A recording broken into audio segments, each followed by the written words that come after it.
Созвездие Йылдызлык фестивале яңа сезонны ачты. Беренче концерт «Хыялга жан» дип аталган тамашаны хәбәрчебез Мөршидә Җиһан күреп кайтты.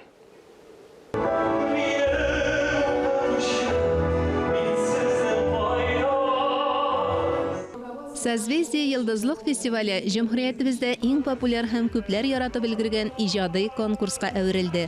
Ул шул ук вакытта заманча эстрада сәнгате өлкәсендә республика әһәмиятендәге мәдәни чара булып та исәпләнә.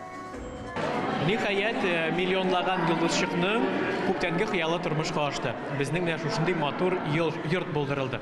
Бу безнең Созвездие Йылдызлык арт-резиденциясе дип атала. Монда безнең Созвездие Йылдызлык фестиваленең лауреатлары чыгышларын ясап концертлар күрсәтәчәкләр. Монда спектакльләр куелачак, әдәби музыкаль кичәләр булачак. Бик күңелле, бик кызык яшәрбез дип уйлыйбыз. Татарстан президенты Рөстәм Миңнеханов химаясендә үткәрелеп килгән Созвездие Йылдызлык фестивале елдан-ел киңәя, яңа йылдызчыклар кабына. Фестивальгә эләгү һәр баланың күңел түрендә йөрткән хыялы дисәк тә ялгышмабыз. Мин бүген бик шат, бик бәхетле, безнең беренче концерт.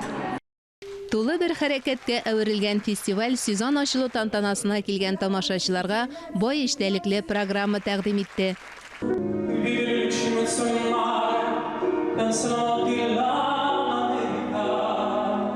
Төрле телләрдә классик әсәрләр, эстрада җырлары башкарудан тыш фестиваль җиңүчеләре дөнья күләм танылган драматургларның спектакльләреннән өзекләр дә күрсәтте. Тиздән Созвездие Йылдызлык арт-резиденциясе театраль сезонны да башларга җыена.